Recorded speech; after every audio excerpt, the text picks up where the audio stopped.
역대상 2장 18절부터 41절 말씀 마음을 집중하시고 함께 읽어보십니다.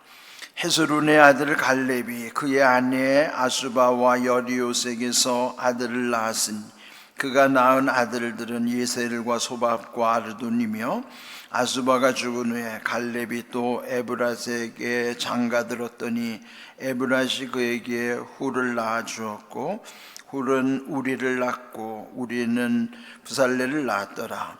그 후에 헤스론이 60세 길르앗의 아버지 마길의 딸에게 장가를 들어 동침하였더니 그가 수굽을 에스론에게 낳아 주었으며 수굽은 야일을 낳았고 야일은 길르앗 땅에서 23 성읍을 가졌더니 그술과 아람이 야일의 성읍들과 그낫과 그에 딸린 성읍들 모두 60을 그들에게서 빼앗았으며 이들은 다 길르앗의 아버지 마길의 자손이었더라.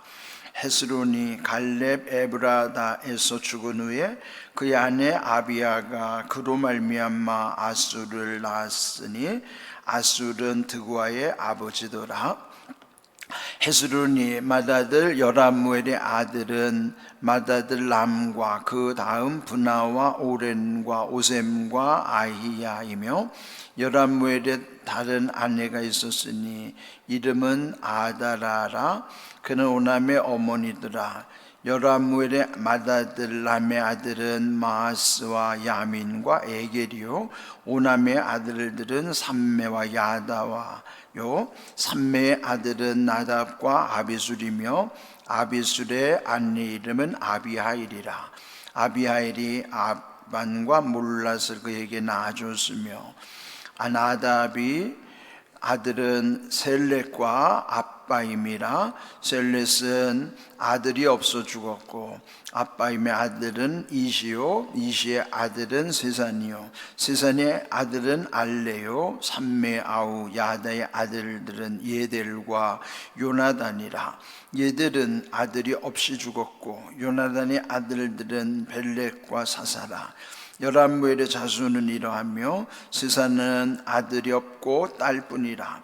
그에게 야르하라 하는 애굽 종이 있으므로 세산이 딸을 그 종 야르하에게 주어 아내를 삼게 하였더니 그가 그로 말미암아 아떼를 낳고 아떼는 나단을 낳고 나단은 사밧을 낳고 사밧은 에블라를 낳고 에블라는 오벳을 낳고 오벳은 예후를 낳고 예후는 아사렌을 낳고 아사렌은 헬레스를 낳고 헬레스는 엘르아사를 낳고 엘르아사는 시스메를 낳고 시스메는 살룸을 낳고 살룸은 여가메아를 낳고 여가메아는 엘리사마를 낳았더라. 아멘. 잠이 덜 깬 상태에서 또 낯선 이름들을 읽으려니까 얼마나 힘드시겠습니까? 앞으로도 9장까지 이 흐름이 계속됩니다. 그런데 이 이름에 관한 족보, 이것은 그냥 이 맥락을 모르고 그냥 읽기만 하면은 그냥 어렵기만 하고 무슨 뜻인지를 모르죠. 그래서 풀어주는 사람이 필요한 거예요. 근데 오늘 이 말씀도 결국은 앞에서 계속 강조한 것은 다윗과 맺은 언약, 그들이 지금 나라를 잃었다가 다시 본토로 복귀했을 때 지난 세월 자기들이 하나님 앞에 왜 이런 저주를 받았을까를 회개하면서 다시 나라를 새롭게 하기 위해서 역사를 새롭게 써가는 거예요.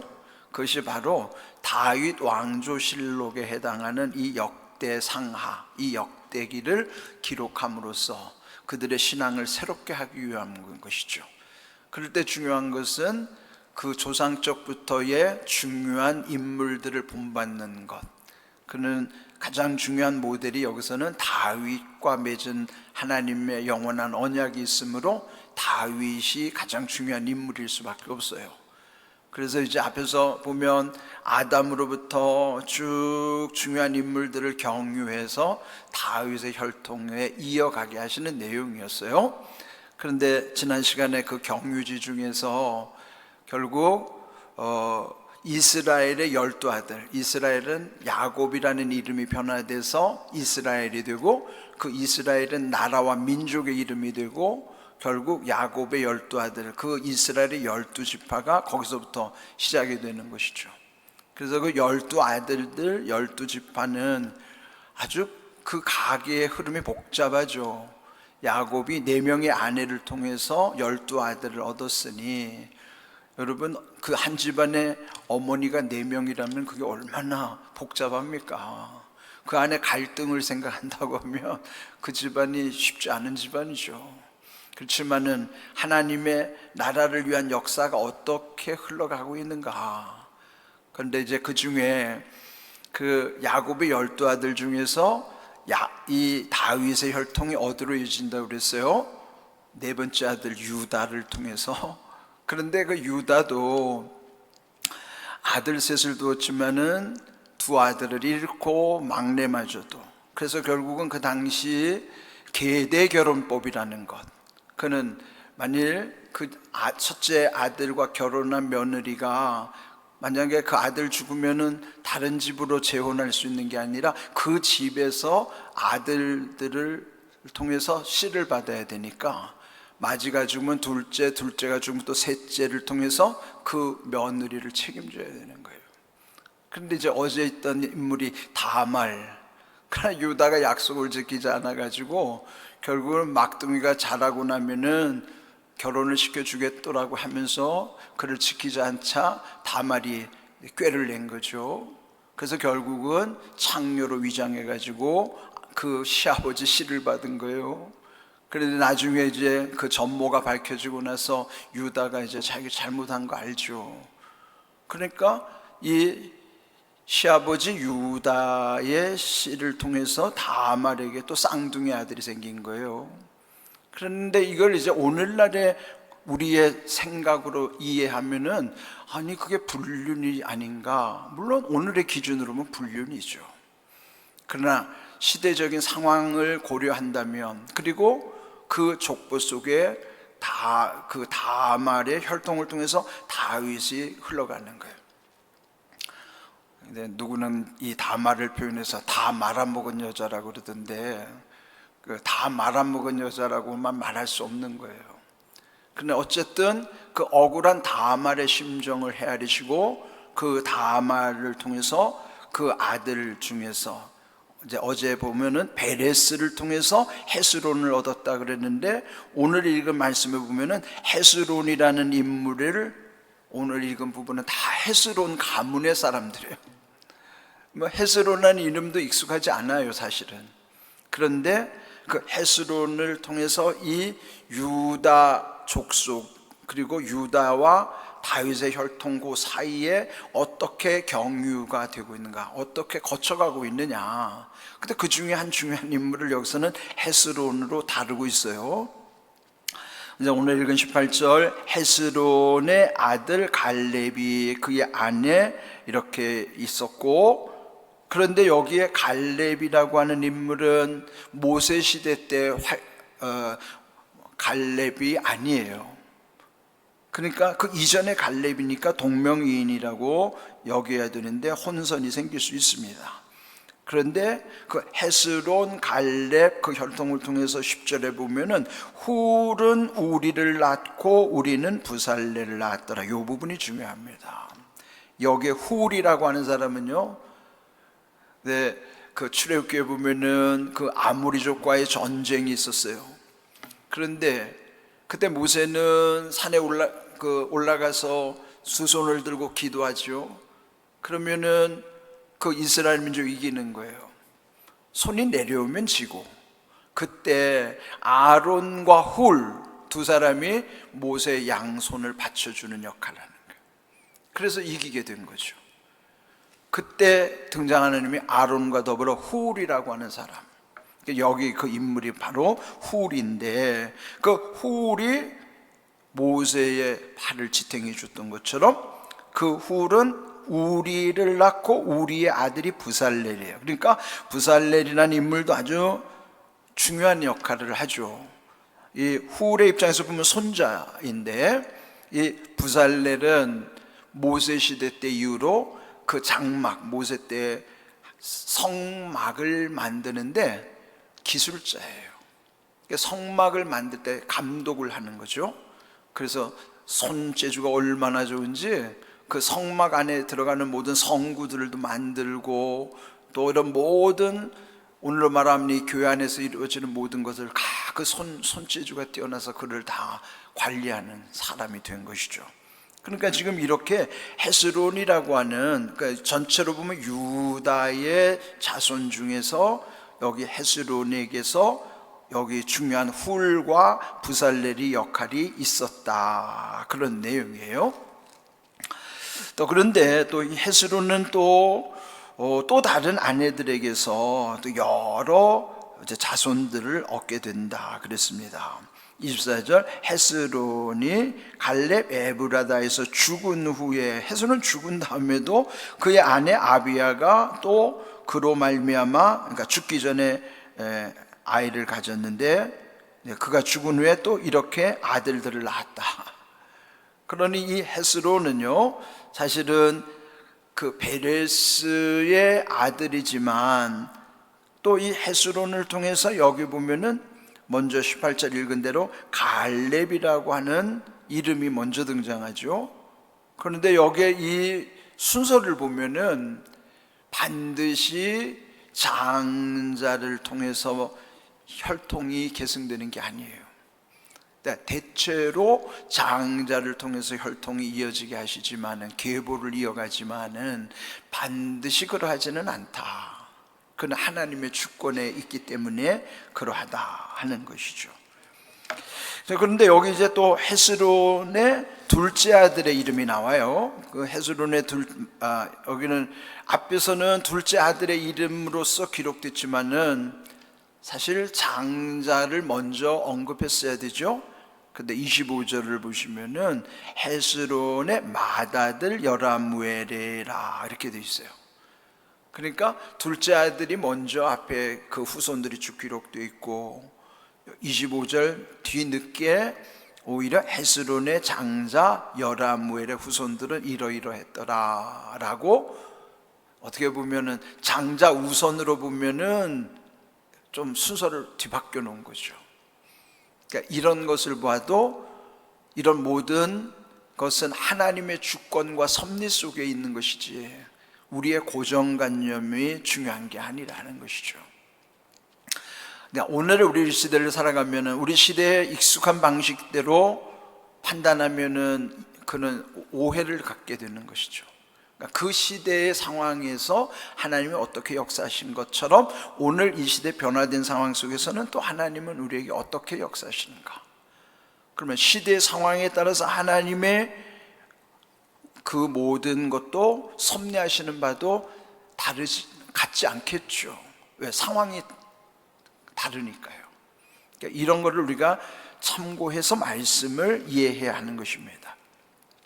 26절, 여라무엘이 다른 아내가 있었으니, 그러니까 이런 것도 오늘 일부 일처제에 익숙한 우리에게서는 여러 아내를 둔다는 것도 이해할 수 없잖아요.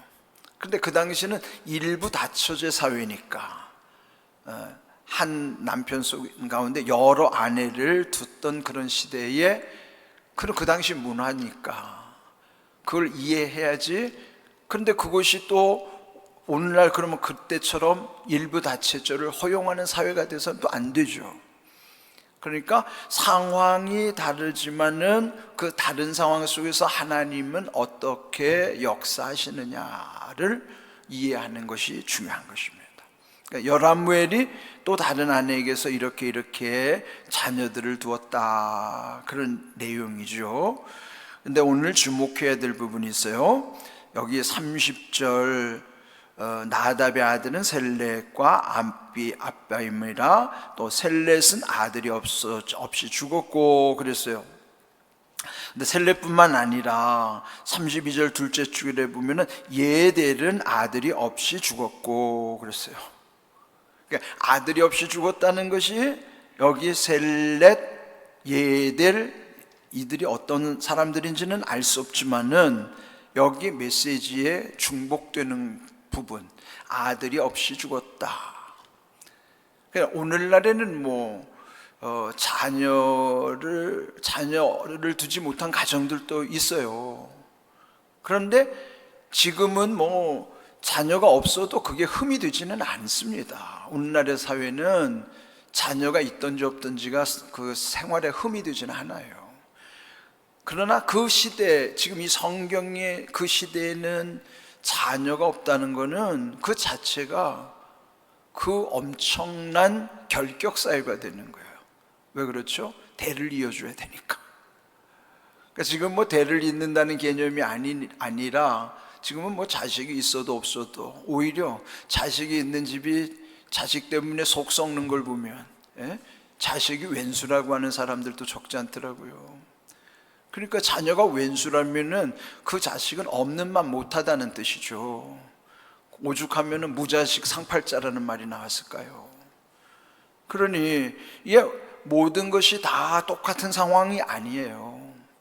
그리고 오늘 우리에게도 자식이 있고 없고의 문제보다 더 중요한 것은 주어진 내 삶 속에서 하나님과의 관계가 훨씬 더 중요하다는 것이죠. 그뿐만 아니라 그 34절, 세산이라는 사람은 아들이 없고 딸뿐이라.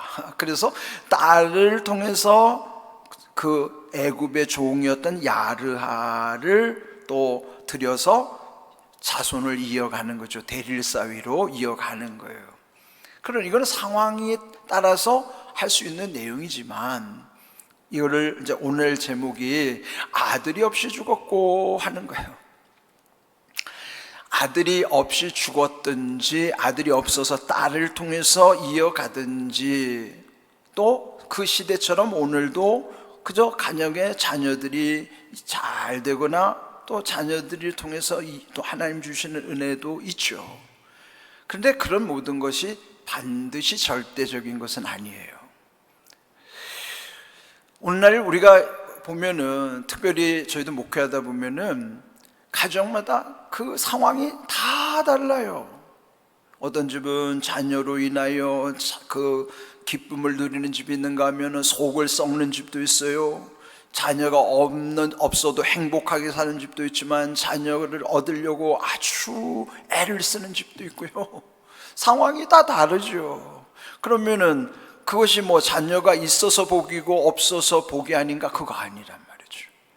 자식이 있어도 왼수 같아가지고 차라리 저주당한 것처럼 살아가는 집안도 있는데, 그래서 이것이 모든 것이 다 동일하게 생각할 수가 없다 하는 거예요. 또 이를테면 예수님도 바울도 가정을 이어가지를 못했어요. 또 우리 감리교회 존 웨슬리 목사님도 결혼 생활이 별로 순탄치가 않았습니다. 거기도 자식이 없어요. 그러니까 그런 걸 보면은 꼭 어떤 하나의 기준을 삼아가지고 절대적으로 이래야 된다라고 하는 것은 아닙니다. 우리 상황 속에서 하나님이 주시는 환경이 다 누리는 은혜죠.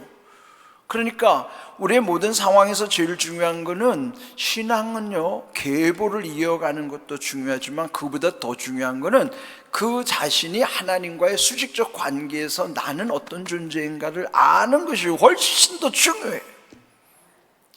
그래서 자, 요한복음 1장 12절 말씀을 한번 읽어볼까요? 영접하는 자, 곧 그 이름을 믿는 자들에게는 하나님의 자녀가 되는 권세를 주셨으니 그랬어요. 하나님과 우리 사이에서 직접적 관계는 자녀예요. 아버지와 자녀 관계밖에 없어요. 예? 여러분, 하나님이 이거는 직접적 관계니까 그래요. 그러니까 우리는 모두가 다 하나님을 아버지라 부르는 거예요. 예? 나도 우리의 자녀들도 다 하나님을 아버지라 부르지, 우리 자녀들이 아버지의 하나님이니까 우리 자녀들은 하나님을 할아버지라 부르나요? 아니에요. 하나님과의 관계는 뭘 한치 건너가지고 촌수를 따지는 게 아니에요. 촌수는 건너갈수록 촌수는 멀어지죠. 하나님은 촌수의 하나님이 아니에요. 수직적 관계, 바로 당사자 관계예요. 그래서 우리는 모두가 아버지가 됐든 손자가 됐든지 그 아래로 내려가든지 하나님을 촌수의 하나님이 아니라 무조건 아버지예요. 왜? 우리는 모두가 하나님의 자녀니까. 그러니까 제일 중요한 게 하나님의 자녀로 사는 은혜가 제일 중요한 것이지, 그걸 이렇게 촌수 따지듯이 그렇지 않습니다. 그 다음 13절을 한번 또 같이 읽어봅니다. 이는 혈통으로나 육정으로나 사람의 뜻으로 나지 아니하고 오직 하나님께로부터 난 자들이라 그랬어요. 우리가 이 땅에 태어나는 것은 혈통으로 태어나든지, 그래서 지금 여기 왜 족보를 중요하게 해요? 혈통을 중시하니까. 그런 집안도 있죠. 또 육정으로 태어납니다. 때로는 욕정으로 태어나는 경우도 있어요. 불륜으로 태어나는 경우도 있죠. 그건 선택할 수가 없어요. 아니, 내가 불륜으로 태어난 사람인지 육정으로 태어난 존재인지 욕정으로 태어난 존재인지 내가 어떻게 알아요? 그럼 그 사람 책임이 아닌 거예요. 난 태어났을 뿐이지, 내가 육정으로 태어났는지 욕정으로 태어났는지 내가 불륜으로 태어났는지 그거 난 몰라요. 또 사람의 뜻, 그러니까 우리가 이 땅에 태어나는 과정은 혈통, 육정, 욕정, 사람 뜻, 그 범주 안에서 다 태어나는 거예요. 그러나 그게 중요한 게 아니라는 거죠. 오직 하나님께로부터 난 자들이라는 사실이 중요한 거예요. 내가 어떻게 태어났든지, 심지어는 불륜으로 태어났다 하더라도 나는 하나님께로부터 난 자가 되는 게 중요한 거예요. 그래서 여기 아들이 없이 죽었고 그래도 하나님의 나라는 하나님이 이어가시는 거지 내가 이어가는 게 아니에요. 아들이 없어도 하나님의 나라는 이어가는 거예요. 중요한 건 내가 하나님을 아버지로 믿고 내가 정말 하나님께로부터 난 자인가를 확인하는 게 중요한 거예요. 그 믿음이죠. 영접하는 자. 그래서 오늘 우리는 이 족보를 통해서 족보가 기준이 아니라 오늘 달라진 세상 속에서 하나님이 예수 그리스도를 통해서 우리와 어떤 관계를 맺으시는가를 깨닫는 게 중요한 거예요. 여러분, 오늘 아들이 없다고 해서, 자녀가 없다고 해서 그걸 여러분 실망하지 마십시오. 중요한 것은 내가 하나님의 자녀로서 하나님께로부터 난 자라는 은혜 안에 있음이 중요한 거예요. 이런 귀한 은혜를 여러분들 감사하시면서 늘 주님과의 관계 속에서 모든 일이 아름답게 이루어지고 계속되어지기를 주님의 이름으로 축복합니다. 아멘.